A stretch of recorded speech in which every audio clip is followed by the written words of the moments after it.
Already হয়তো Facebook YouTube মিলিয়ে তোমার 50টা ভিডিও দেখা শেষ যে কিভাবে ক্লোজ টেস্ট অর্থাৎ উইথ ক্লু অ্যান্ড উইদাউট ক্লুতে ভালো মার্কস পাবা। সমস্যা নেই, একটু এফোর্টস দিতে হবে, তবে ইনশাআল্লাহ আগামীতে অবশ্যই ক্লোজ টেস্টে ভালো মার্কস পাবা। আগেই বলে দিই, কোনো পীরের বই পড়ে সাজেশনস পড়ে তুমি ক্লোজ টেস্টে কোনোদিনও ভালো করতে পারবে না। ভিডিও পুরোপুরি দেখো, তাহলে ক্লিয়ার হয়ে যাবা যে এইটাই কিভাবে ভালো করতে হয়। আর চ্যানেলে যদি নতুন হয়ে থাকো তাহলে just hit the subscribe button to never miss any update. আমি নিজে এইচএসসিতে ইংলিশে 181 পেয়েছি অ্যান্ড আল্লাহর রহমতে ঢাকা ইউনিভার্সিটি বি ইউনিটে 31st হয়েছি। অ্যান্ড ইংলিশ আমার অলওয়েজই স্ট্রং সাবজেক্ট ছিল, বলতে গেলে স্ট্রংগেস্ট সাবজেক্ট ছিল। ইয়েতে আমাকে যদি তুমি বলো ইংলিশে আমার কাছে হার্ডেস্ট থিং কোনটা, তাহলে আমি উইদাউট ক্লুজই বলবো, কারণ আমি নিজেও হার্ডলি উইদাউট ক্লুজে কখনো ফুল মার্কস পেতাম।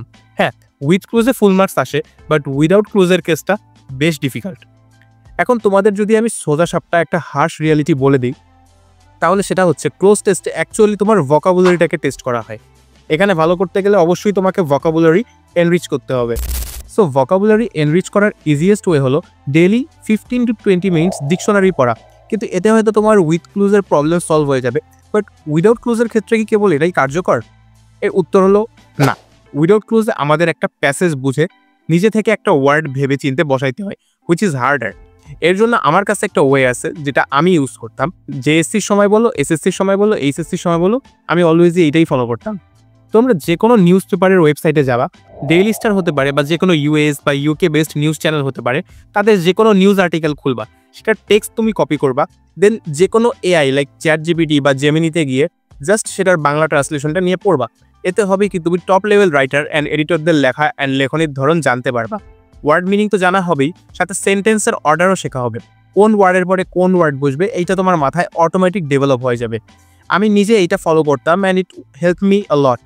নট অনলি ইন এইচএসসি, এই উইদাউট ক্লু প্রতি 1 বা 2 বছর পর পর ঢাকা ইউনিভার্সিটি অ্যাডমিশন টেস্ট রিটেনেও আসে। সো যদি তুমি চাও এইচএসসিতে ভালো করতে অ্যান্ড অ্যাডমিশনের ঢাকা ইউনিভার্সিটির মতো জায়গায় চান্স পাইতে চাও, then you should start doing this. Just একবার এই মেথড ফলো করে দেখো, তুমি ইংলিশের প্রত্যেকটা ক্ষেত্রে ডমিনেট করবা। কোনো কিছুই তোমার কাছে হার্ড মনে হবে না। জাস্ট একবার করে দিনে 20 মিনিট করে এই জিনিসের সময় দাও, ইনশাল্লাহ তোমার সকল ডিফিকাল্টিজ অনেকটা সমাধান হয়ে যাবে। আর তোমাদের যদি কোনো প্রকারের কোয়েশ্চেন থাকে, দেন কমেন্টে জানাও, I will reply. Besides, video যদি ইনফরমেটিভ লাগে দেন ফ্রেন্ডের কাছে শেয়ার করতে পারো অ্যান্ড লাইক করতে পারো। আর সাবস্ক্রাইব করে রাখো, কারণ এরকম কন্টেন্ট এই চ্যানেলে আগামীতেও আসতেই থাকবে। আর বিশ্বাস করো, উইদাউট ক্লুজের জন্য এর থেকে বেটার আর কোনো ওয়ে নেই। So see you soon.